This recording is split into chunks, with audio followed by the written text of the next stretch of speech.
Bueno, buenos días a todos. Querido don Antonio, excelentísimo y reverendísimo señor cardenal, presidente, queridos amigos, propagandistas, miembros del Consejo Nacional, querida rectora, vamos a dar comienzo al acto de presentación del 25º Congreso Católicos y Vida Pública. Como saben muy bien, pues este acto tiene el objetivo doble, pues por una parte de hacer pues una especie de llamamiento previo, ¿no? Una especie de primera campanada en relación con los objetivos y con el momento que significa el 25º Congreso, cada año el Congreso que corresponda. Pero también tiene otra significación que a mí me gusta resaltar y que entiendo más profunda. Intenta ser también el momento en el que un pastor, alguien con autoridad y capacidad de la Iglesia, nos marque algunas pautas sobre lo que tendría que ser también ese Congreso desde un punto de vista espiritual, porque en el Congreso hacemos muchas cosas y hacemos tantas cosas que a veces nos perdemos, ¿no? En la varaunda de cosas, talleres, conferencias, mesas redondas, nuestras comidas, tal, encuentros de todo tipo. Pero yo creo que hoy pues, también es un día un poco pues, para la reflexión previa que nos permite encauzar lo que queremos ya desde ahora que sea el Congreso, ¿no? Y por eso a mí me gusta, y lo he intentado siempre, que esta sesión pues, sea encomendada pues, a una figura eclesiástica que al mismo tiempo pues, tenga esa capacidad, pues, podríamos decir, de pastor y de maestro espiritual, ¿no? Para darnos esa dimensión del Congreso. Este año es un Congreso especial, es el 25º Congreso y por eso, al mismo tiempo que requeríamos de esa personalidad eclesiástica que he mencionado, creíamos que era importante recurrir también a quien pudiera hablarnos de los orígenes de esta iniciativa cristiana que es el Congreso de Católicos y Vida Pública, de su desarrollo, de sus logros y también de sus expectativas de futuro, por lo menos desde la perspectiva de un pastor de la Iglesia Católica. Lo que la Iglesia espera, ha esperado y espera de la acción de los laicos en la sociedad. Bien, pues yo entiendo que pocas personalidades, tal vez ninguna otra, de la Iglesia española podría iluminarnos más sobre estas cuestiones que don Antonio María Rouco Varela, quien evidentemente todos sabemos fuera cardenal, arzobispo de Madrid, presidente de la Conferencia Episcopal, en los años en que los congresos surgieron y se consolidaron como principal referente del laicado católico y del catolicismo social, como a mí me gusta también decir. Es además también una gran satisfacción para mí que don Antonio protagonice este acto, porque tengo que decir que en los 5 años que llevo yo como director del Congreso, siempre he encontrado en él, desde el primer momento, una escucha atenta y una ayuda inestimable. Así que a mí me satisface mucho personalmente que sea hoy don Antonio quien ocupe esa mesa para hablarnos sobre el 25 Congreso Católico y Vida Pública y hacer este primer anuncio del Congreso. Y quiero agradecer también, naturalmente, a su presentador, a mi querido amigo Paco Serrano, don Francisco José Serrano Oceja, que además de catedrático de periodismo de esta universidad, pues es el afamado periodista religioso que todos conocemos y que con tanto criterio y tanta sabiduría pues, nos ilustra sobre los acontecimientos eclesiales. Y me parece que también que es la persona, por muchos motivos, más indicada para hacer esta presentación. Perdonen si me he demorado demasiado, porque normalmente estas cosas se supone que tienen que ser muy breves, pero es verdad que la ocasión lo requería. Muchas gracias y les dejo ahora con el presentador y después con don Antonio. Gracias.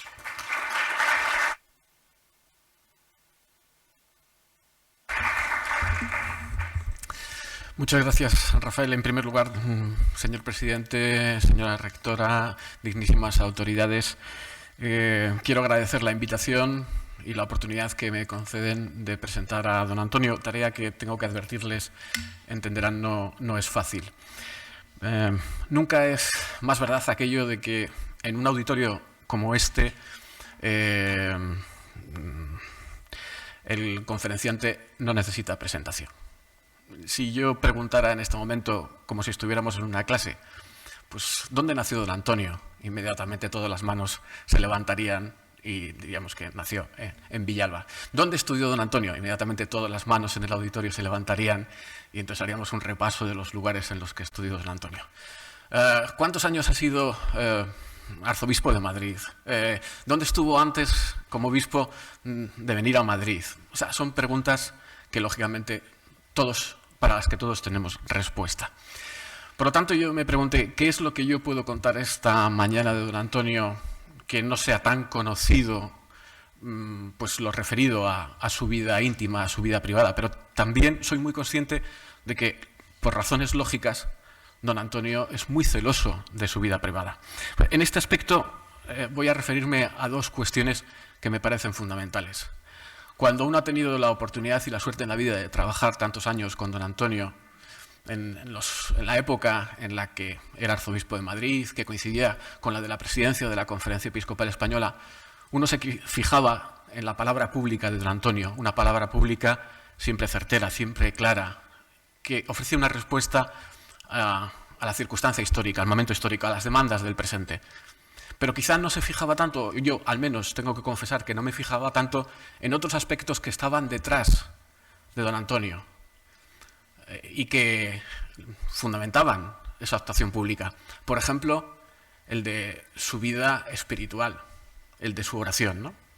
Tengo que confesar que en estos últimos años, si algo me impacta de la vida de don Antonio, y que quizá esto es una dimensión no pública, pero que es real, es su vida de oración, su constante vida de oración, su permanente vida de oración. Les puedo asegurar que en llamadas, sean a media mañana, a media tarde, a medianoche, incluso de noche avanzada, son constantes las referencias de don Antonio a cuando estaba en la capilla, me ha sacado de la capilla, me voy a la capilla, la mañana que me he pasado en la capilla. Yo creo que esto lo tenemos que agradecer. Esto que forma parte de la vida del cardenal Rouco Varela está relacionado con una cuestión que a mí me parece fundamental y que es la principal de las que yo quería poner esta mañana ante todos ustedes encima de esta mesa, que es la profunda paternidad espiritual del cardenal Rouco Varela. Esta paternidad espiritual es una exigencia del Concilio Vaticano II para los obispos. Don Antonio es un obispo del Concilio Vaticano II. Y quizá nos olvidamos con demasiada frecuencia de esta cuestión, ¿no? El Concilio Vaticano II, en el documento dedicado a los obispos, Christus Dominus, en el 16, dice lo siguiente: en el ejercicio de su ministerio de padre y pastor, compórtense los obispos en medio de los suyos como los que sirven, pastores buenos que conocen a sus ovejas y son conocidos por ellas, verdaderos padres, que se distinguen por el espíritu de amor y preocupación para con todos, y a cuya autoridad, confiada por Dios, todos se someten gustosamente. Hasta aquí la cita. Don Antonio ha dejado de ser obispo auxiliar de Santiago de Compostela, arzobispo de Santiago de Compostela, arzobispo de Madrid. Pero lo que no ha dejado de ser don Antonio es un padre para todos aquellos que han tenido la oportunidad de conocerle, y no solo para todos aquellos que han tenido la oportunidad de conocerle. Y quizá don Antonio no ha dejado de ser un padre Porque lo que don Antonio ha sido siempre, además de cardenal de la Iglesia Católica, además de arzobispo de la capital de España, es un sacerdote.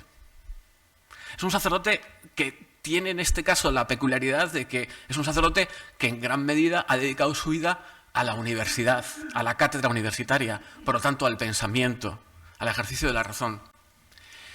Y don Antonio es un padre porque es un sacerdote probablemente como lo fue su maestro. Y entonces, cuando estaba pensando esto, me acordé de una conferencia que don Antonio pronunció en el año 2012 en el meeting de Rimini, donde hizo referencia a su maestro Klaus Mosdorf, ¿no? Mosdorf, perdón. Decía literalmente don Antonio: maestro de una renovada forma de comprender la dimensión jurídica de la Iglesia, atrayente en cierta medida, fascinante, intelectual y sacerdotalmente. Él mismo se mostraba como un sacerdote fiel a la Iglesia Católica. Sí, dice don Antonio en el texto, era un buen sacerdote.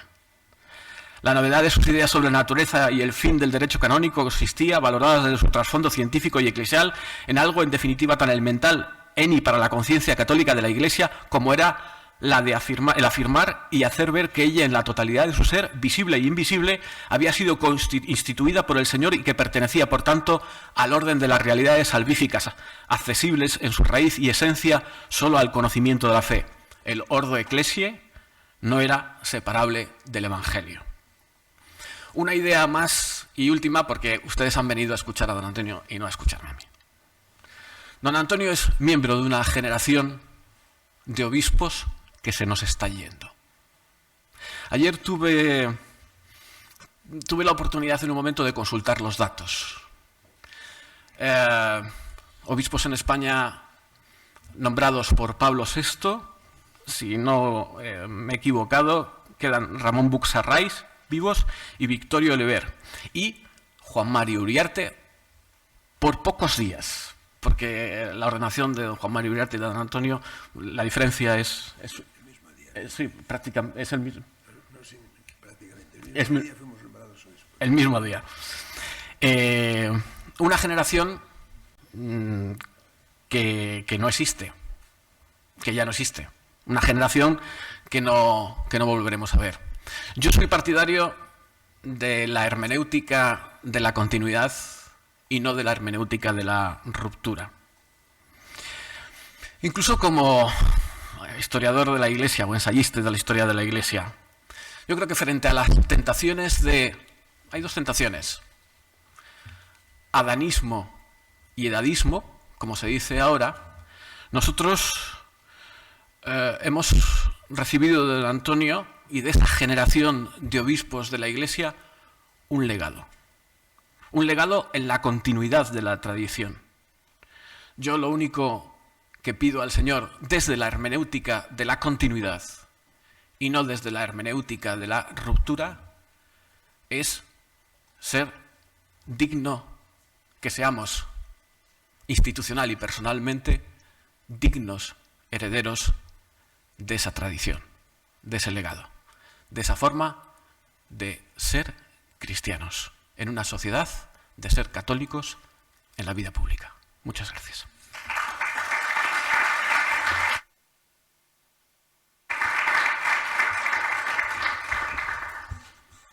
Muchas gracias, Paco o don Francisco, pero no le hagan caso con respecto a esa historia espiritual de un servidor. Yo le agradezco que haya hecho alusión a Klaus Mosdorf. Yo no pensaba hablar de Klaus Mosdorf. Klaus Mosdorf era un alemán bajito, porque hay alemanes bajitos. Yo era más alto que él y no era ningún gigante. Y recuerdo muy bien los años finales de los 60, cuando empieza también en la Iglesia a darse la fiebre sinodal, porque la fiebre sinodal no es de hoy. Ya hubo una fiebre sinodal al terminar el concilio, que tuvo su expresión más llamativa y más preocupante en el sínodo de los obispos holandeses, o el sínodo holandés, con su catecismo holandés. Y recuerdo que un día en un seminario con él, en la Universidad de Múnich, en la que participábamos profesores asistentes, doctores, él se enfadó y dice, que me dejen ser papa a mí 48 horas y esto lo arreglo yo. Naturalmente no fue papa ninguna hora y no puedo arreglarlo, ¿no? Y también era un personaje que cuando le quisimos llevar a un congreso internacional de Derecho Canónico en Friburgo, la Universidad Católica de Friburgo, Suiza, el año 81, él no quería venir. Entonces los alumnos le presionaban, pero por favor, venga, ya era mayor. Y dice, ¿me garantizáis que pueda celebrar la misa todos los días? Digo, hombre, entonces la cosa no era tan normal. Porque yo no he dejado de celebrar la Santa Misa ni un solo día en mi vida. Y un alumno de él, que acaba de fallecer, por cierto, gran amigo, y le dijo, pero siempre contra la pared, ¿verdad? No, se enfadó contra la pared. Entonces damos con el debate, si el altar se ponía cara al pueblo o se ponía mirando al oriente, etc. Ese era Mersdorf, y yo le agradezco mucho que haya hecho memoria de él.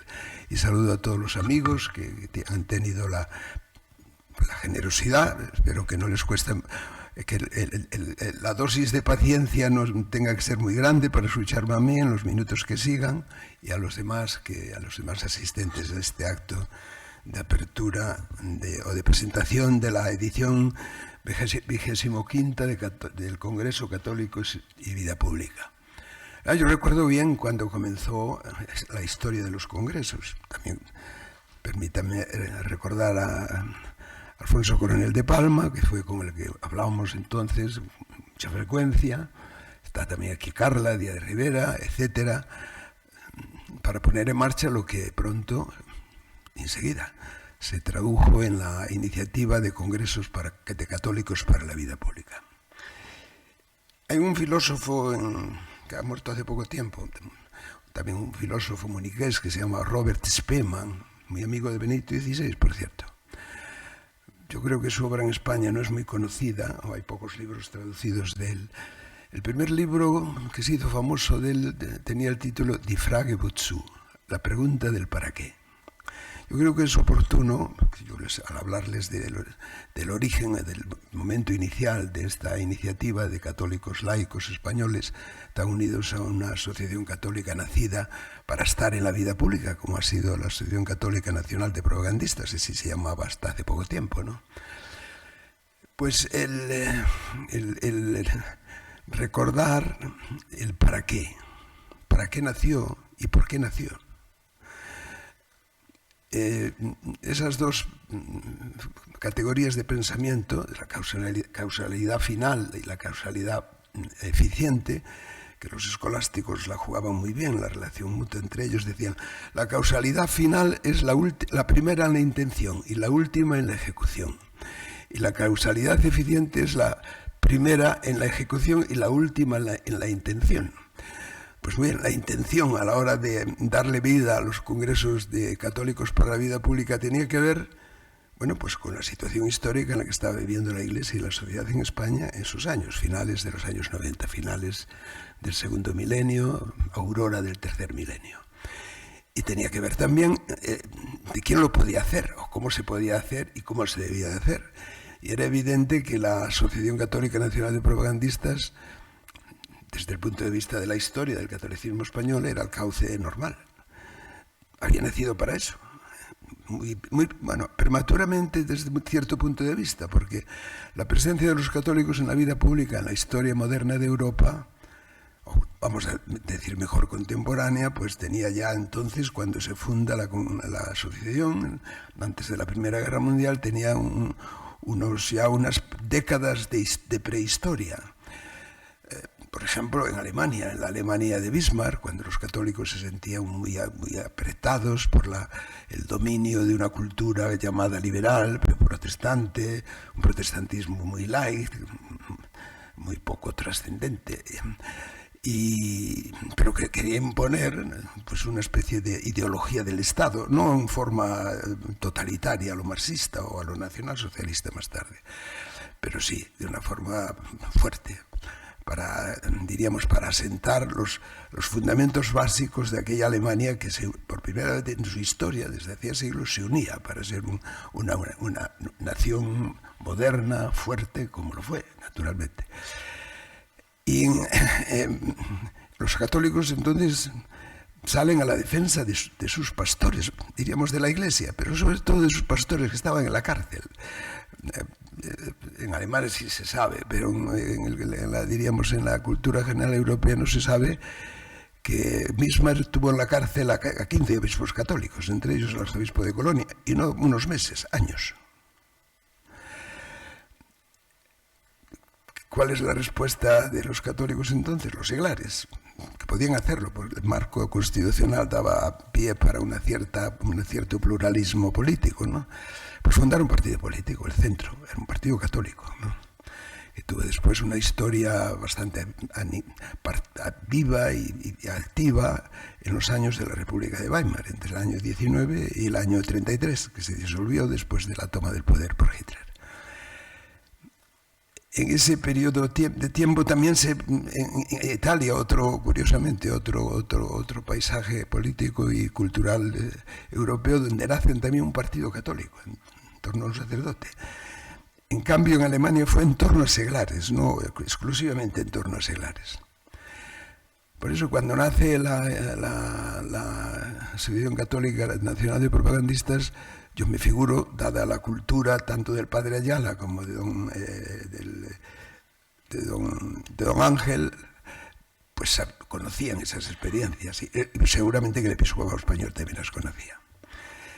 Bien, pues si en el año 1998, ya consolidada la España de la Constitución del 78, había que tomar conciencia por parte de la Iglesia y dentro de la Iglesia de los seglares católicos, pues conscientes de su vocación a la hora de vivir ser cristiano del mundo, ¿quién podía ser el cauce mejor en Madrid, incluso en toda España, para llevar adelante una nueva propuesta de católicos en la vida pública? La Asociación Católica Nacional de Propagandistas.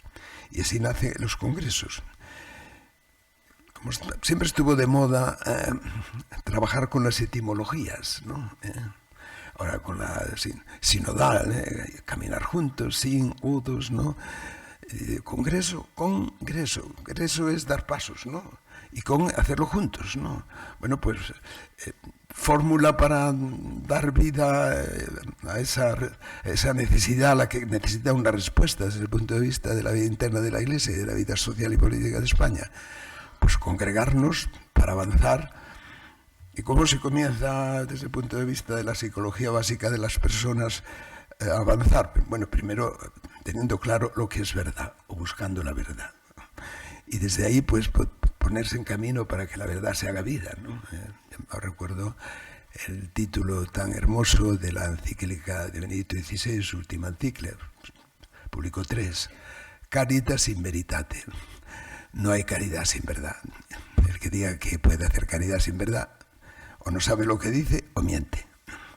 Muy bien, pues la necesidad histórica del nacimiento de esta iniciativa, que cumple ahora 25 años, afectaba a España, sobre todo, pero a una España no aislada, ya una España que estaba dentro de la Unión Europea y que siempre tuvo vocación, desde la pérdida, o como se quiera llamar históricamente, el hecho y calificarlo de perder la España del otro lado del Atlántico. Julián María siempre decía que España dejó de serlo de verdad y plenamente cuando la España del otro lado del Atlántico ya dejó de ser España, ¿no?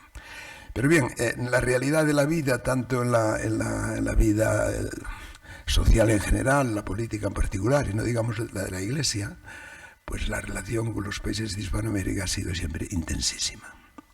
Bueno, pues en esa España, ya del año 98, con sus relaciones europeas, hondas, Europa tampoco se entiende sin España, vamos, y además desde el principio, ¿no? Yo recuerdo don Eugenio Romero Pose, que algunos recordarán, un gran especialista en la historia de la Iglesia primera de España, sobre todo en su parte de la antigua Lusitania o de la Galicia, y del monaquismo de los siglos III, IV y V, ponía siempre de manifiesto como ya entonces, antes de Carlomagno, a través de Santiago de Compostela, la relación con la fuente viva de la Iglesia de la España monástica de entonces, de aquel noroeste español, influyó decisivamente en los proyectos de Carlomagno a la hora de refundar el viejo imperio Imperio Romano y convertirlo en lo que fue después, siglos más tarde, el Sacro Imperio Romano de la nación germánica. Eso ya no estaba previsto entonces en los años primeros de la gran aventura europea, ¿no? Pues bien, Europa no se entiende sin España y España no se entiende sin Europa. Pocos países, creo yo, hay en la geografía espiritual, cultural y política del mundo en este momento que haya sido tan universal y tan decisivamente universal como ha sido España. Bueno, pues en esa España de finales de los años 90, ¿cómo nos encontrábamos? Bueno, antes de entrar en la reflexión histórica, yo quería hacer dos apuntes. Primero, lo que significa ser católico. Yo creo que es importante decirlo. Bueno, ser católico es ser cristiano y vivir su fe cristiana y su vida cristiana en la comunión de la Iglesia Católica. Pero ya eso de ser cristiano ya ha sido una gran cuestión que ha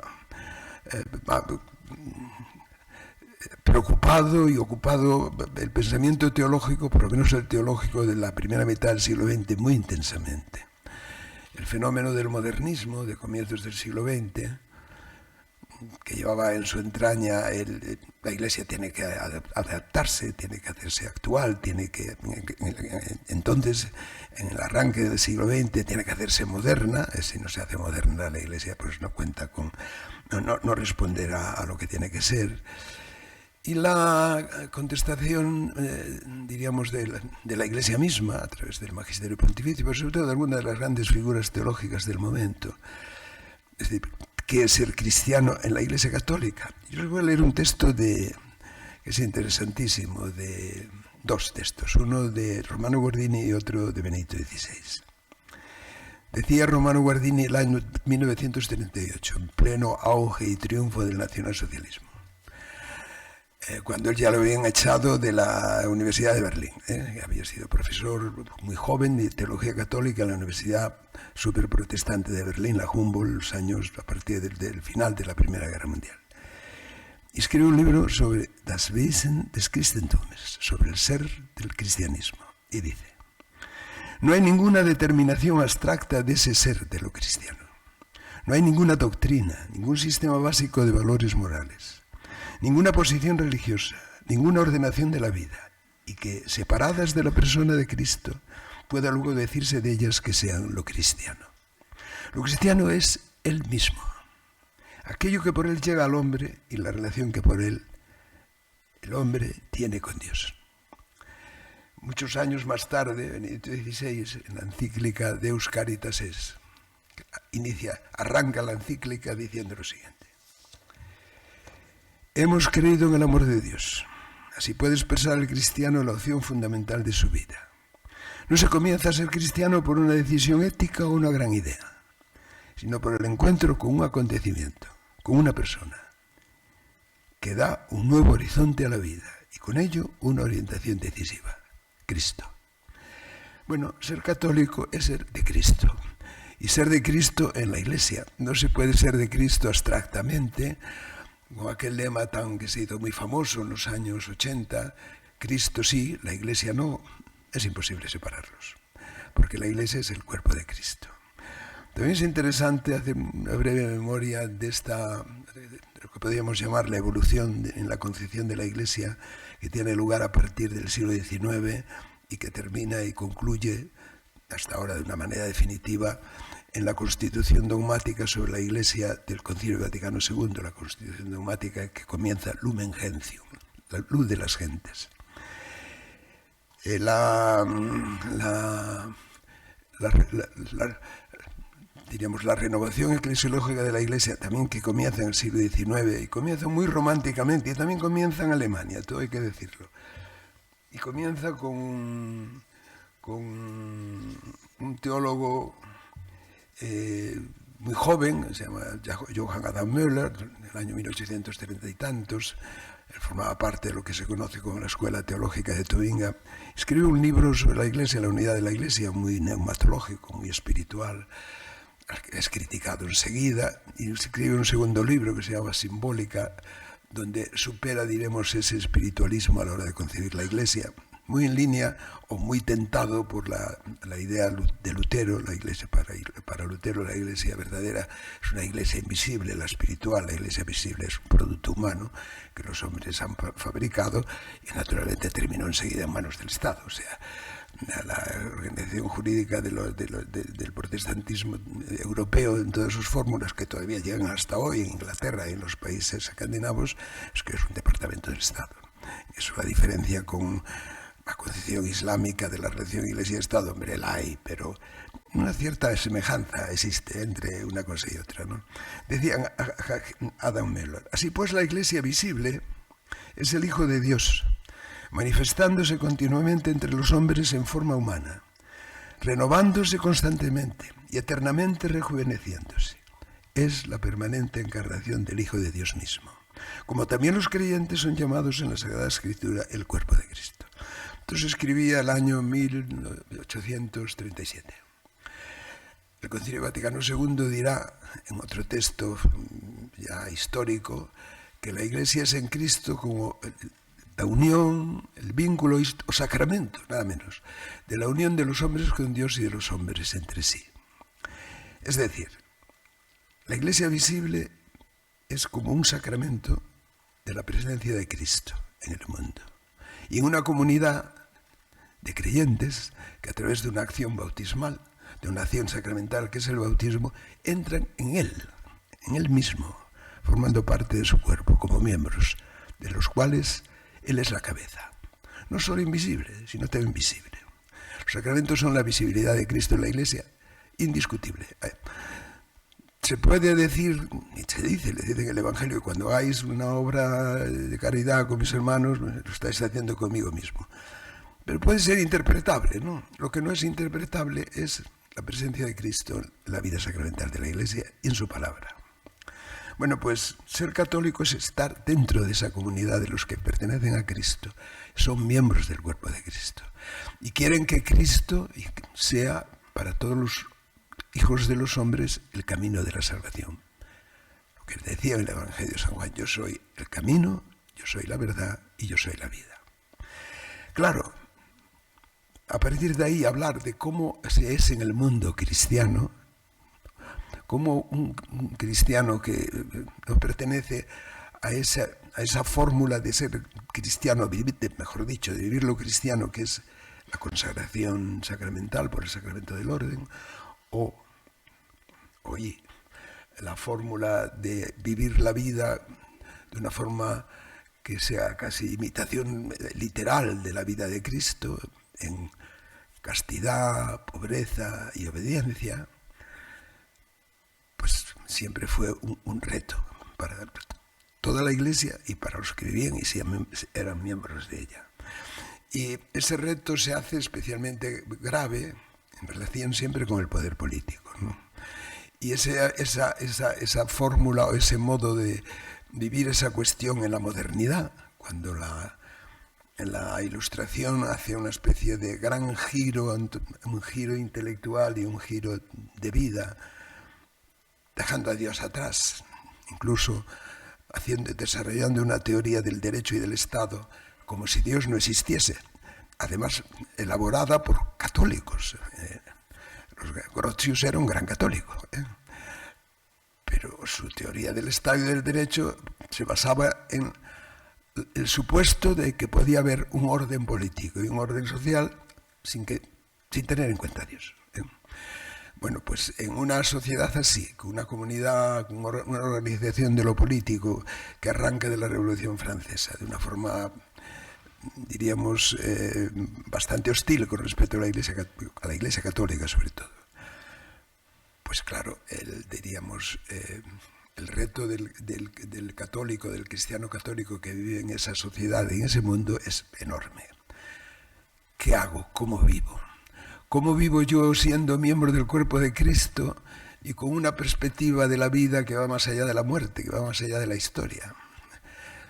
En la espiritualidad del siglo XVI, sobre todo la marcada por la Compañía de Jesús, después de Trento, eso tenía una fórmula, la fórmula del título de la primera meditación del libro de los ejercicios. ¿Para qué has nacido? para dar gloria a Dios y salvar tu alma. Hombre, afirmar esta tesis como fundamental para entender la vida en una sociedad liberal, laica y laicista del siglo XIX, incluso hoy, oiga, no exagere usted, ¿no? El fin de la historia es ese, el fin de la historia, de la mía personal es ese, el fin de la historia de la humanidad y de una sociedad y de una comunidad política es esa. Bueno, en fin, es un reto más que intelectual, nos desborda y nos supera claramente. Por otro lado, en la concepción de la Iglesia, en su relación con el mundo, nunca se dijo, empezando por el Señor, dice, dad al César lo que es del César y dar a Dios lo que es de Dios. Y el principio de separación entre Iglesia y Estado, pues es uno de los principios, diríamos, bien entendida la separación, ajustado a la hora de entender la relación de vivir en el mundo, vivir como ciudadano de este mundo y al mismo tiempo vivir como ciudadano del cielo, valga la expresión y valga la tensión entre estos dos conceptos. Entonces llega el momento del Estado liberal, de la concepción liberal del Estado, de forma muy laicista, y es lo que domina, diríamos, todo el panorama, creo yo, de la historia política, de las relaciones Iglesia y Estado, Iglesia y cristianismo, Iglesia, cristianismo y Estado y sociedad y cultura, prácticamente hasta el final de la Segunda Guerra Mundial. El final de la Segunda Guerra Mundial o la Guerra Mundial por sí, y los años 30 del siglo pasado son momentos de la historia de unas características que solo se pueden expresarse con la palabra encrucijada, pero una de las encrucijadas más dramáticas que conoce la historia del cristianismo desde sus comienzos. Yo no sé, las culturas anteriores, pero el momento histórico de más fracaso de la humanidad son los años 1939-1945. Y eso tuvo sus antecedentes y su explicación. Una de ellas puede ser la más expuesta, la más popular y la políticamente todavía más activa, una mala organización del sistema económico, una economía que rompe la sociedad en clases, una sociedad en clases que para salir de ella pues se buscan fórmulas totalitarias. La primera y la más exitosa, la del marxismo-leninismo del año de la revolución, del triunfo del año 17. Luego otra, la del nacionalsocialismo del año 33. El choque tremendo. ¿Y qué hacen las teorías políticas o las condiciones políticas liberales heredadas del siglo XIX ante este desastre? Evidentemente eran insuficientes, lo fueron históricamente en todos aquellos años, lo fueron insuficientemente en los años de la guerra. Las potencias aliadas, que eran liberales, Estados Unidos de América, Inglaterra, Francia, pues hizo lo que pudo, ¿no? Más bien pudo poco, ¿no?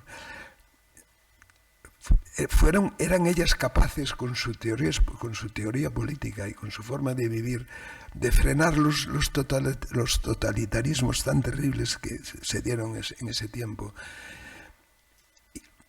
En ese tiempo, durante la guerra y después de la guerra, evidentemente no. Había que buscar nuevas fórmulas. Y una fórmula que se busca y que sale y que nace, todavía vivimos de ella con la categoría, a través de la categoría Estado libre, social y democrático de derecho, es la que se estrena terminada la guerra, ¿no? Y se estrena en la recién creada República Federal de Alemania. La influencia de la doctrina social de la Iglesia en esa fórmula es, creo yo, aunque no se diga, aunque quizá haya que estudiarlo más, fue decisiva. La doctrina social de la Iglesia estaba en un momento, diríamos, de gran plenitud, probablemente por las necesidades existenciales elementales de los que las estaban viviendo aquella hora en aquellos lugares de Europa. Hay un par de jesuitas alemanes que son decisivos a la hora de la elaboración de esta teoría.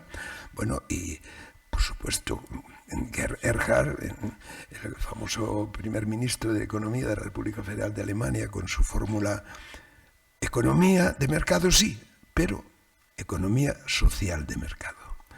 Era una expresión inédita, una expresión inédita en el día a día, en decir de lo que estaba ocurriendo entonces en Europa. Y bueno, Estado libre sí, pero de derecho, o sea, la libertad de ese Estado tiene sus límites, tiene que tener sus límites, ¿eh? Y por lo tanto, ¿cómo se organiza jurídicamente y sobre qué bases jurídicas se organiza el Estado? Este Estado libre, social y democrático de derecho. Sobre la base del reconocimiento de la dignidad de la persona humana, como primer principio y básico del orden jurídico. Sobre la base de sus derechos fundamentales. Sobre la base de la categoría bien común. ¿Y cómo se concibe? ¿Qué es el bien común? Los debates sobre lo que es el bien común todavía no han terminado, ¿no? No sé cuándo terminarán, probablemente nunca. Y se pone en marcha otra Europa, otro tiempo, otra historia de la humanidad y otra historia del Estado y de la comunidad política. Es una historia que tiene dos momentos claves en la segunda mitad del siglo XX. La Revolución del 68, las universidades puestas en pie, y a los que éramos entonces jóvenes, incipientísimos profesores, pues nos hicieron la vida muy difícil. Hay dos focos clásicos que ustedes conocen: la Sorbona, el prohibido prohibir de los estudiantes de París, la Universidad de Berkeley en California, y luego todas. Aunque hubo, diríamos, una especie de contrapartida a esa fórmula anarquista, liberaloide, entusiasmada con Mao Zedong, el catecismo rojo de Mao Zedong en las manos. Ustedes, no sé, a lo mejor eran ustedes estudiantes, no creo que llevase ninguno el catecismo, o del pesimismo existencial de Sartre y de los estudiantes franceses, la vida triste, bonjour tristeza, buenos días tristeza, y etcétera, ¿no? Digamos, el optimismo inicial de la primera posguerra, sobre todo a partir de lo que se llamó el milagro económico alemán y el éxito de la fórmula Estado libre, social y democrático de derecho, 20 años después de terminada la guerra, poco más, se frena. Por otro lado, el bloque comunista seguía vigoroso, fuerte. El año 61 se había rodeado el Berlín Occidental del muro famoso. Bueno, el telón de acero venía partiendo Europa desde el año 48. Ese mundo estaba cerradísimo. La Guerra Fría era una realidad viviente. Pero que también se reveló en el año 68, era el famoso Mayo de Praga, la invasión de Checoslovaquia por las tropas del Pacto de Varsovia en agosto de ese mismo año, luego en enero del 69 la autoinmolación de Palek, el famoso estudiante checo que se prendió fuego y ardió en la plaza central de la capital de Checoslovaquia de entonces, Praga. Eso es un freno enorme al optimismo con el que se estaba viviendo la primera posguerra. Luego, el otro momento decisivo de esa historia, que rodea el 98 y el nacimiento de los congresos católicos para la vida pública, es la caída del muro de Berlín. El día 9 de noviembre del año 1969, el muro de Berlín, casi milagrosamente, cae. Milagrosamente hasta cierto punto, ¿no? Hay factores políticos que lo explican, pero sobre todo lo explican factores internos que tienen que ver con la Iglesia, con los católicos y con la vida cristiana entonces que estábamos viviendo en aquellos tiempos en Europa. El Vaticano II había sido un acontecimiento de extraordinaria importancia y la aplicación del concilio había sido, en primer lugar, y en las primeras décadas, la primera década sobre todo, bastante, diríamos, también anárquica. Había como una especie de transmisión mutua de virus disolventes, ¿no? Disolventes de la comunidad política, disolventes de la sociedad y disolventes, hasta donde podía ser, de la Iglesia. Hombre, la Iglesia tiene una seguridad que no tiene la comunidad política, no, ningún Estado. Todos pueden desaparecer.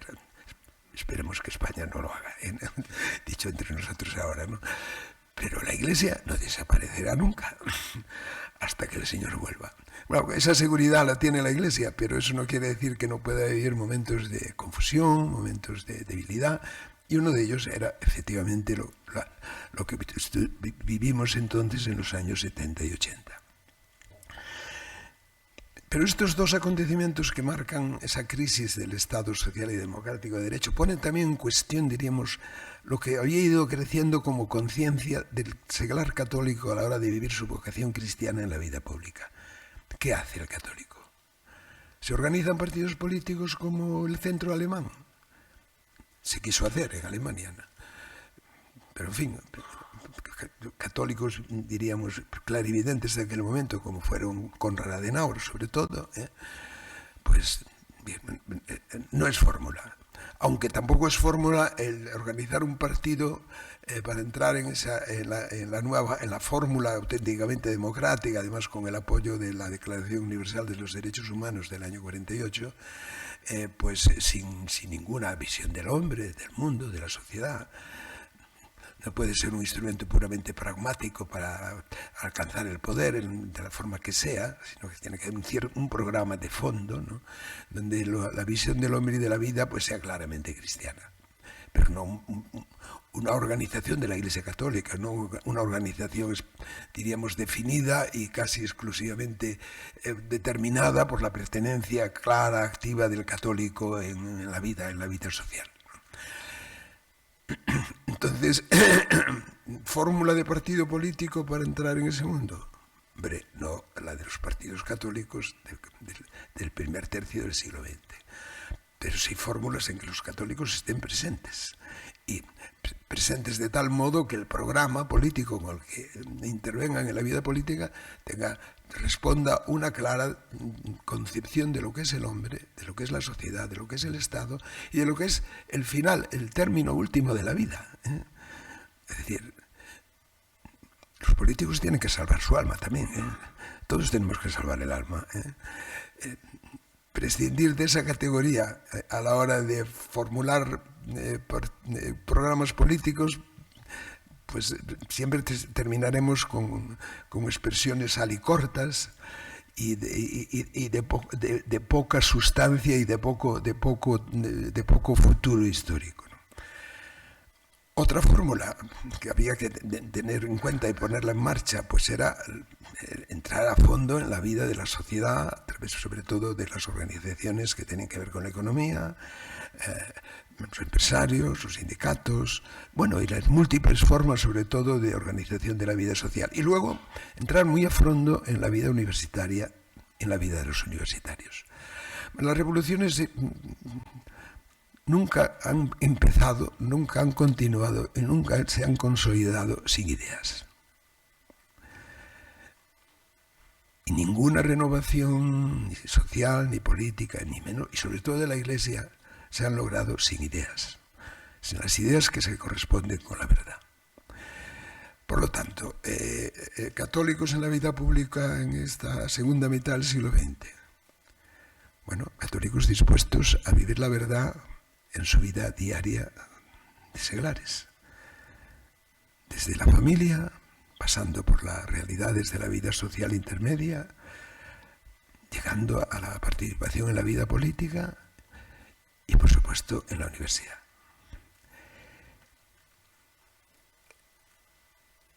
Este objetivo, a pesar de las crisis de la segunda mitad del siglo XX, hombre, la crisis, no podríamos llamarle crisis, la caída del muro de Berlín en el año 89 no fue una crisis, fue una resurrección, diríamos, ¿no? Una Pascua. Pues presentaban elementos y aspectos que animaban a reemprender el camino de la vida de los católicos en la vida pública de una forma auténtica, sustancialmente auténtica y vitalmente acertada, existencialmente acertada. Lo favorecían varios factores, tanto, diríamos, externos a la Iglesia o internos a la vida de la sociedad y del Estado y de la comunidad internacional. Sobre la Iglesia, el pontificado de Juan Pablo II yo siempre digo que fue un milagro. Si el año 1978, cuando es elegido Papa en el mes de octubre, Juan Pablo II, nos dicen, los que éramos yo era obispo, llevaba yo 2 años, yo soy un obispo nombrado por Pablo VI y, por cierto, cuando me presentaron a él y me ordenan, día 31 cumplí 47 años de obispo en la Catedral de Santiago de Compostela. En el mes de febrero del año siguiente tuve la ocasión de ir acompañando a los obispos de Galicia, en concreto a mi arzobispo, don Ángel Suquía, un gran vasco y un gran español y un gran arzobispo. Me pasan al despacho, bueno, a la salita donde estaba Pablo VI, me coge la mano y me dice, oh, qué obispo tan joven, y añade, para llevar la cruz. Bueno, decía, hombre, tampoco hay que empezar tan así, ¿no?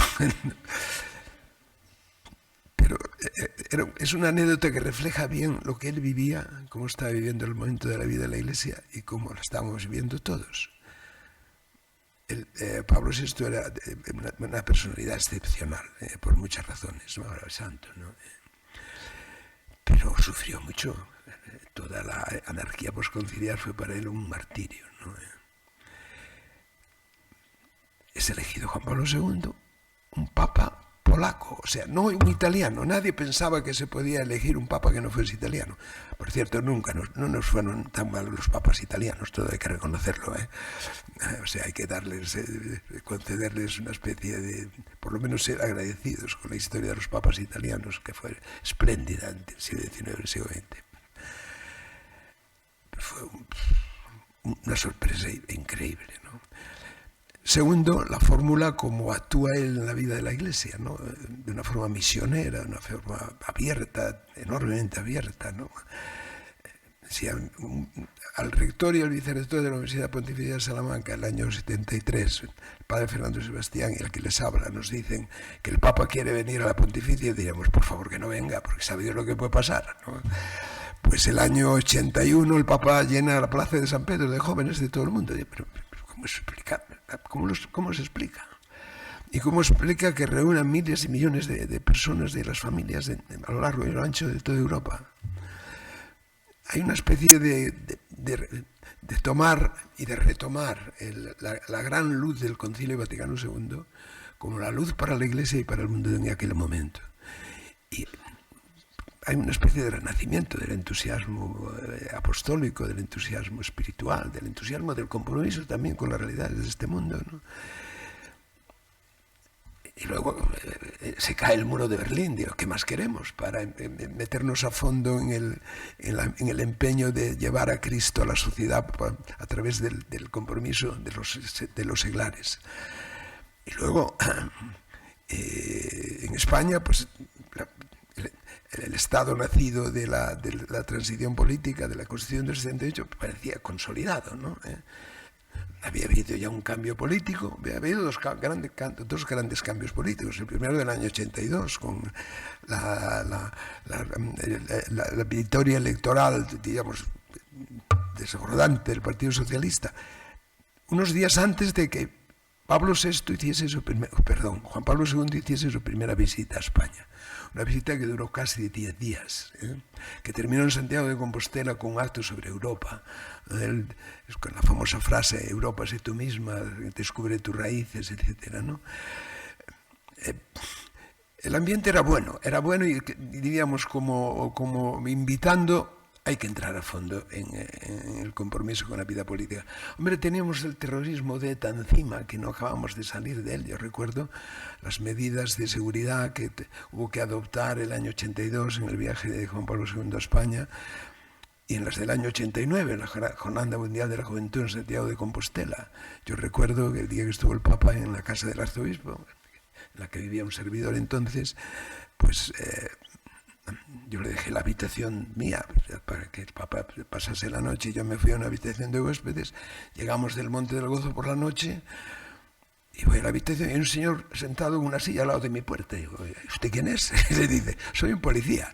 O sea que hasta esa preocupación por la seguridad que había, que te ponían al lado de la puerta de tu casa un señor con una silla que decía que era un policía. Pues lo era, claro, evidentemente.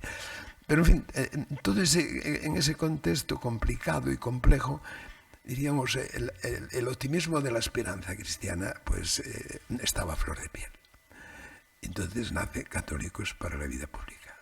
Y en esta casa, con el protagonismo decisivo de la Asociación Católica, ya no nacional, sino la Asociación Católica de Propagandistas, y se pone en marcha una historia que ya lleva 25 años de vida, en la que la sensibilidad por la evolución de los problemas, tanto en la relación Iglesia, comunidad cristiana, nación, comunidad política, Estado, pues fue muy intensa. Si uno repasa los títulos de la temática que fue estudiada y reflexionada estos 25 años, pues se advierte primero que hay una gran sintonía con las preocupaciones de fondo de la Iglesia en España y de la Iglesia en el mundo, en el pontificado de Juan Pablo II, de Benito XVI, también del Papa Francisco, y lo que le sale es dar gracias a Dios por estos 25 años de Católicos para la Vida Pública, donde la problemática de fondo de todo este tiempo, que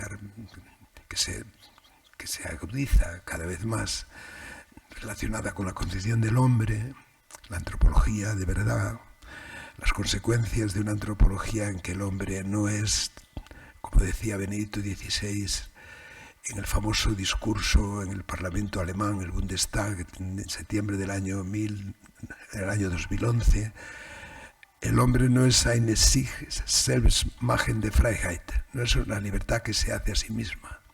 El hombre no se hace a sí mismo, el hombre no solo es Geistum Wille, sino también Natur. El hombre no es solo espíritu y voluntad, sino que también es naturaleza la que tiene que respetar. No solo la inmaterial, sino la suya, la más íntima, la suya. Y lo tiene que hacer exquisitamente, ¿no? Porque si no, no hay libertad. Cuando el hombre se destruye a sí mismo, o se crea a sí mismo, piensa él que puede crearse a sí mismo, pues el resultado es se acaba la libertad. Bueno, toda esa antropología que ha afectado profundamente a la vida de las personas, el presente y digamos, quizá también el futuro de Europa, pues estuvo muy detrás por lo que yo he podido observar y seguir, de las 25 ediciones de Católicos para la Vida Pública, y por parte también con respecto al magisterio de la Iglesia lo mismo. La Iglesia en Europa, la famosa exhortación de Juan Pablo II sobre la Europa del tercer milenio, las grandes encíclicas, las tres grandes encíclicas de Benedicto XVI, Deus Caritas Est, Dios es amor, la segunda encíclica Spe Salvi, Salvados en la Esperanza, la tercera encíclica Caritas in Veritate, la caridad en la verdad, la del Papa Francisco Amoris Laetitia, no, antes sobre todo Evangelii Gaudium, pues han sido siempre focos y puntos de atención que vienen del magisterio de la Iglesia, que la asociación ha tenido en cuenta y los organizadores de los católicos de los congresos lo han tenido muy en cuenta. También el magisterio de la Conferencia Episcopal Española y de los obispos españoles, que ha sido, yo creo que estuvo muy a punto de lo que pasaba. En los años 80 los obispos españoles aprobamos tres documentos de enorme importancia para entender cómo vivió la Iglesia ese momento, para entender cómo los seglares en la Iglesia lo vivían. Primero se llama Testigos del Dios Vivo. Fue aprobada en el año 1985, 3 años después de la visita de Juan Pablo II a España. Luego, en el año 1966 se aprobaron dos instrucciones o exhortaciones pastorales también muy significativas, Constructores de la Paz, donde por primera vez el episcopado español aborda el problema del terrorismo sin mencionar sus protagonistas, pero en términos generales sí lo aborda, ¿no? Y luego Católicos en la vida pública. Y luego en el año 90, pues una encíclica, una instrucción pastoral que se adelanta a una de las grandes encíclicas de Juan Pablo II, que es La verdad os hará libres, del año 1990. 3 años más tarde, Juan Pablo II publicaría la encíclica Veritatis Splendor, el esplendor de la verdad, que tienen que ver con la concepción de los fundamentos de la vida moral y de la vida en general, ¿no? Después, en los años 90, el episcopado español publica aparte del año 90, otro documento muy importante, Moral y Sociedad Democrática, del año 1996. Luego, en el año 2002, pues, se publica Valoración Moral del Terrorismo, de sus causas y sus consecuencias, donde entramos ya directamente en el análisis del fenómeno ETA y de su relación con el nacionalismo, y hay una teoría sobre el nacionalismo que sigue vigente. Yo creo que había que recordarla, sobre todo en estos momentos, ¿no? Luego, el año 2006, Valoración Moral de la Situación de España. De nuevo entramos en el estudio de los problemas que afectaban a la España de entonces, documentos sobre la familia, etcétera, ¿no? Católicos para la vida pública estuvo siempre atento al magisterio de la Iglesia, tanto el magisterio de la Iglesia Universal como de los obispos españoles, y ha sido, yo creo, un cauce de luz para poder vivir a fondo la vocación de católico seglar en la Iglesia y en la sociedad de España en este momento. Y con esto yo, pues, termino mis reflexiones, y si quieren ustedes hacerme alguna pregunta y dicen que es posible, ¿no? Pues si es posible, pues por parte mía no hay ningún problema para contestarlas. Muchas gracias por su atención.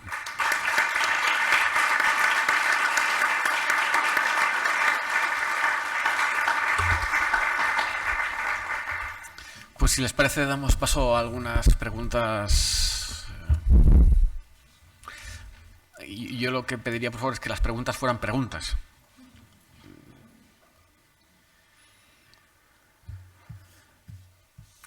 Sí, al final hay una señora.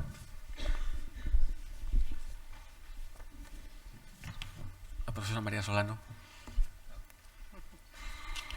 Muchísimas gracias por la presentación. Yo quería preguntar, 25 años son muchos años, y ha cambiado mucho la España en la que surgió el primer congreso y la España de hoy. Quería preguntarle al cardenal qué retos cree que tiene el Congreso 25 años después de haber empezado. ¿Qué retos nuevos que eran impensables en 1998? Bueno, impensables no creo que fuesen, ¿eh? La historia corre menos de lo que parece. A mí me sale muchas veces decir que no hemos salido todavía del tiempo de la Ilustración. Los problemas de fondo, el problema de Dios es el mismo, agravado. Es decir, creer que Dios no tiene nada que ver con la vida pública, que es otra cuestión que no hemos abordado en las palabras iniciales, pero que es vida pública, ¿no? ¿Solo la política? ¿Solo la de la sociedad, de la economía y de los procesos económicos? ¿Qué es vida pública? ¿La de la sociedad culturalmente vivida o de la cultura vivida en común? ¿Qué es vida pública? ¿La calle donde vives, el barrio donde estás, los vecinos de tu casa? Todo eso es vida pública, ¿no? Y Dios, es curioso que cuando se le pregunta, Peter Sebald le pregunta, ya el año 2014, ya Benedicto XVI ya había pasado a su condición de emérito, le pregunta a Peter Sebald, cuando comienza usted su pontificado, ¿qué le preocupa? ¿Qué quiere hacer usted con sus años de papa? Me preocupa Dios y la fe. Hay que descubrir de nuevo la fe en Dios y vivir la vida, no solo la privada, sino esa vida pública en todos sus aspectos, teniendo a Dios como fondo que te causa y fin al que vas. Eso sigue siendo agudísimamente actual. Hombre, desde que comienza la época de la Ilustración, vamos a colocarnos en el 17, hasta ahora, pues el problema de Dios tuvo muchas variantes. Hombre, en la Europa comunista, en la Europa de la Unión Soviética, los textos constitucionales, tanto de la Unión Soviética como tal, y de los estados satélites, no se hacía profesión de ateísmo, pero el ateísmo era un principio básico del sistema educativo. Es decir, a los niños y a los jóvenes, del otro lado del telón de acero, desde el año 1948 hasta el año 1998, hasta el año 1989, se les enseñaba que Dios no existía. Más aún, se les enseñaba que creer en Dios era un impedimento para el progreso y el avance del hombre y de las sociedades, de la sociedad en general. Esa pregunta sigue siendo de una actualidad enorme, porque ¿qué se le enseña ahora a los niños? Hombre, no se les dice que hay que ser ateos, pero bueno, pero a lo mejor se les dice que, hombre, que eso de ser hombre es una cosa que depende de ellos, ¿eh? Ser hombre depende de ti, hasta en los aspectos más fundamentales que te constituyen. Tú tienes que hacerte a ti mismo y así te realizas. Pero si no sabes quién eres, ¿cómo te vas a realizar? Y si vives de una concepción falsa de ti mismo, ¿cómo te vas a realizar? Te realizarás falsamente, ¿no? Entonces yo creo que la primera gran cuestión, de nuevo, y la más actual, es el problema de la relación de la vida personal y pública con Dios. Hombre, y Dios no ha sido un Dios que una especie de principio abstracto, invisible, que no se sabe dónde está y que nunca estuvo en la historia del hombre de una forma activa. Pero el Dios que entró en el mundo a través de la persona y el misterio de Cristo. Y que de una manera pues muy quebradiza, porque seguimos siendo hombres, también los que somos bautizados y los que hemos sido ordenados, hemos recibido el sacramento del orden, en primer grado del presbiterado, el segundo del episcopado, y de los que dedican su vida a la caridad, a la oración y a la caridad, ¿no? Muy quebradiza, pero ese Cristo está ahí viviente y viviendo, ¿eh? Entonces, pero bueno, yo diría que el problema de Dios, en el fondo, ¿eh?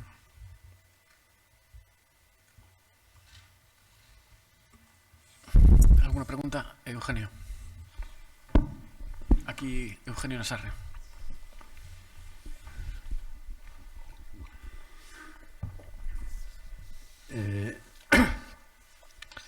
Lo primero que tengo que decir es muchas gracias, señor cardenal, porque ha dado una gran lección y muy oportuna, y yo he aprendido mucho.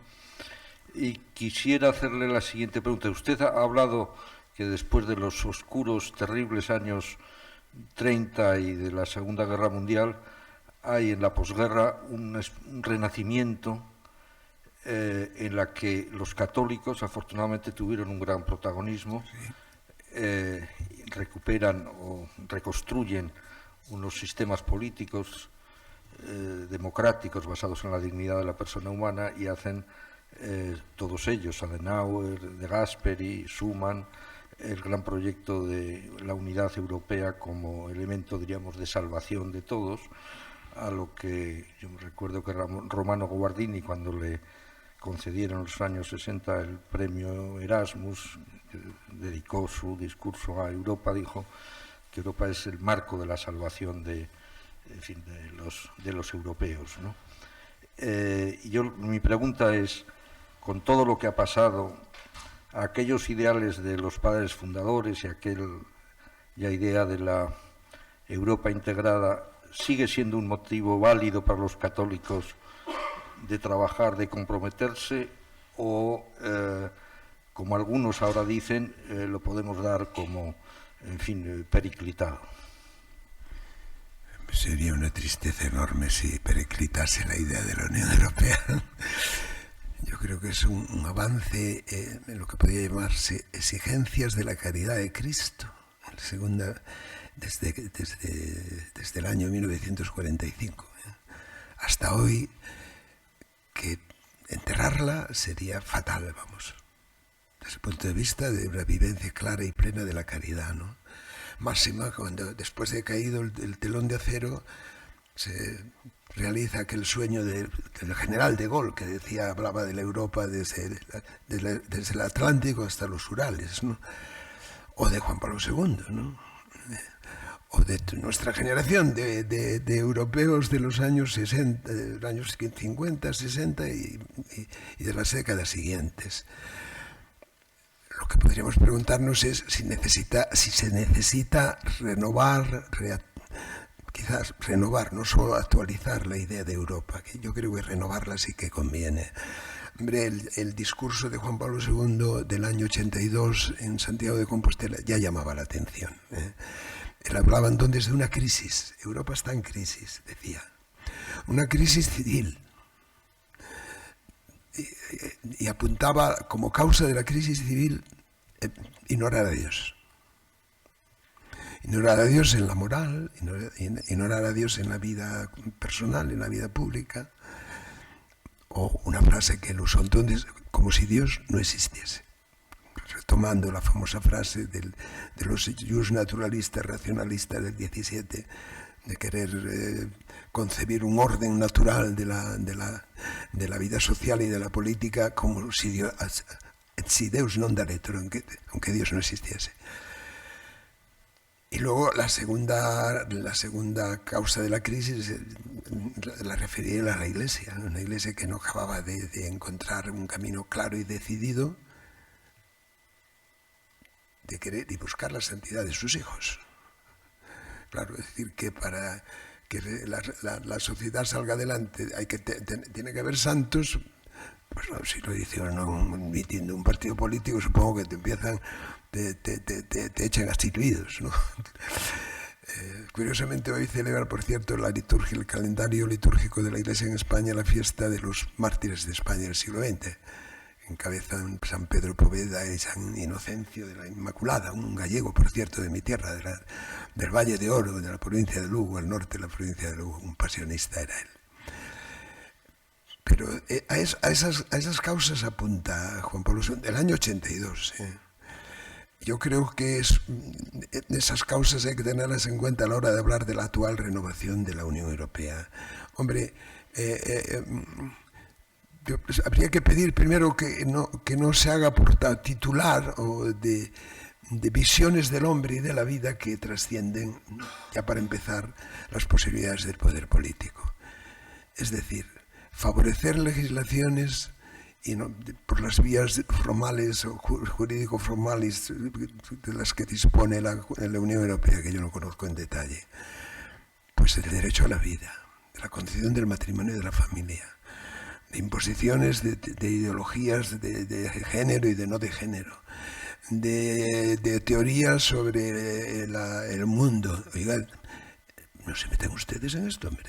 Dejen que la sociedad y el cuerpo social y en sus distintas fórmulas, incluida también la fórmula de la vida cristiana, de la vida religiosa, piensen, hablen, construyan, pero no impongan ustedes por la vía de la legislación, del ordenamiento jurídico más o menos estricto para toda Europa, toda una visión del hombre y del mundo y de la vida. Pero bueno, en fin, yo creo que esto sería un aspecto importantísimo para tenerlo en cuenta. Y segundo, buscar positivamente las fuentes de lo que fue Europa en sus mejores tiempos y lo que puede y debe de ser todavía ahora.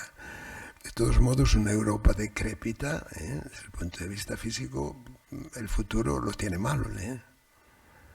O sea que el problema del matrimonio y de la familia son decisivos.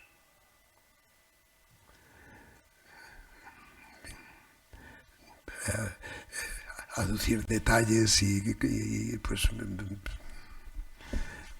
lo conocen ustedes.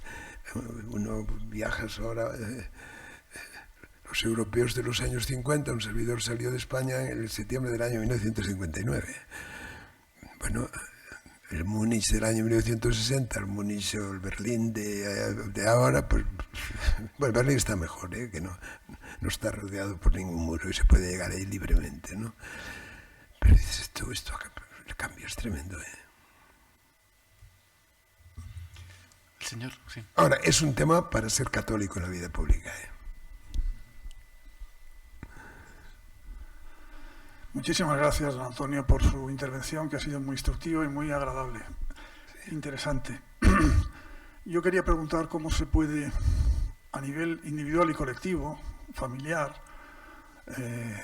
con amigos que profesan la misma fe, influir de una forma en ese espíritu que niega la existencia de Dios o que prescinde de la existencia de Dios, sin imponer, pero ejemplificando de alguna forma, y de qué forma la oración se puede desarrollar, porque sobre eso pues yo soy bastante ignorante. Quiero decir que trato de dialogar con Dios mentalmente continuamente, pero bueno, supongo que lo hago muy mal, porque hay gente que me ha precedido y lo hace mucho mejor.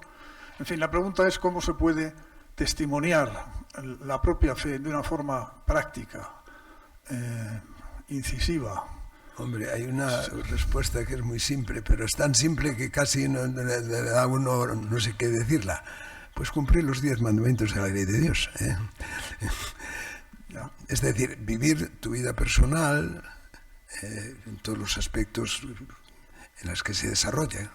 Normalmente pues uno pues tiene familia, si no ha seguido la vía de la vocación de consagración para el ministerio sacerdotal, pues normalmente uno se casa, tiene familia, trabaja, tiene una profesión, está implicado a partir de ahí y teniendo ese ámbito de vida como fundamental, porque esa separación entre vida privada y vida pública que a veces se predica tanto es muy difícil de mantener.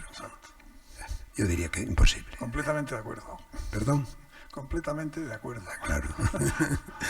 Entonces, y a partir de ahí, pues hombre, primero vivir la vida de la Iglesia, en lo que tiene de vida de comunidad, de vida parroquial, de vida diocesana, pero también de vida libre. La Iglesia la Iglesia católica no es un sistema de dirección única, ¿no? Lo único que te obliga en la Iglesia es el credo, las grandes líneas del ordenamiento de la vida de la Iglesia, que nacen de la palabra y del sacramento, y luego el ser apóstol, punto. Es decir, que no...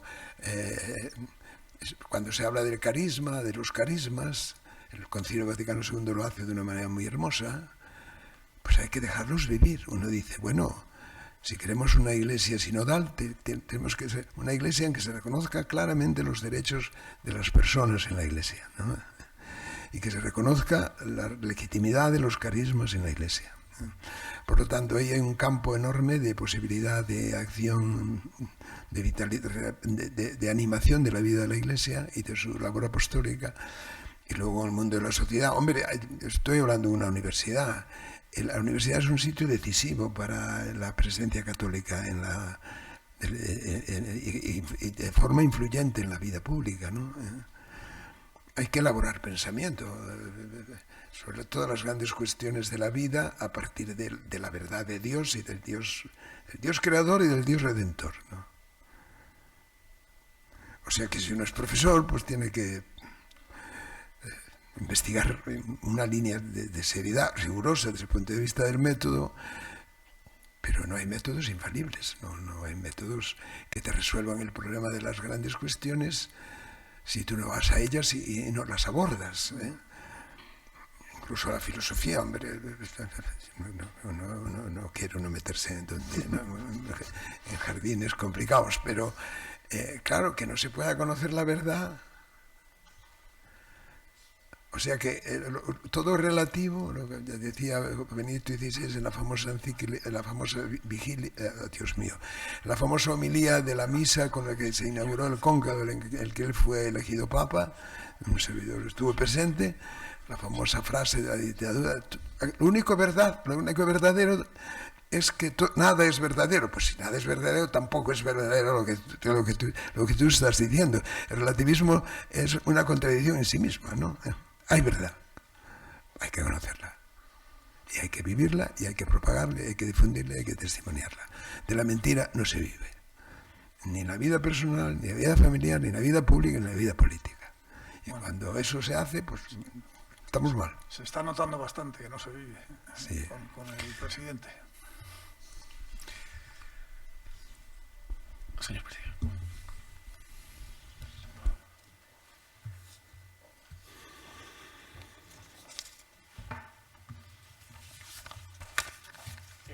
Vicepresidente de la Asociación Universitaria de San Pablo CEU, secretaria general de la Asociación Católica de Propagandistas, rectora, director del Congreso, queridos amigos. Yo por mi parte voy a ser muy breve. Parece que no he dado al botón. Bueno, nos repetiremos. Eminencia, vicepresidente de la Asociación Universitaria de San Pablo CEU, secretaria de la Asociación Católica de Propagandistas, rectora, director del Congreso, queridos amigos. Yo por mi parte voy a ser muy breve porque me quiero limitar a dar las gracias. Dar las gracias en primer lugar y evocar a la figura del que cuando se pone en marcha este Congreso era el presidente de la Asociación Católica de Propagandistas, Alfonso Coronel de Palma, que es el que tuvo la idea de crear un foro que sirviera de lugar para que los católicos pudieran dialogar y exponer sus visiones sobre distintos temas. Este tema de católicos y vida pública era un tema muy propio de la Asociación Católica de Propagandistas. Es un tema que no se pensó que fuera el nombre de todos los congresos, simplemente era el nombre del congreso del primer año. Lo que pasa es que cuando llegamos al segundo año, pues bueno, pensamos que podíamos ya acuñarlo como nombre, aunque luego cada congreso tuviera su propio nombre, como el de este año dedicado a evangelizar. Dar las gracias también, como no, al cardenal Rouco, que desde el primer momento apostó por esta iniciativa y contamos con su colaboración. Y el primer año estuvo no solo en la apertura, sino oficiando esa misa final del Congreso.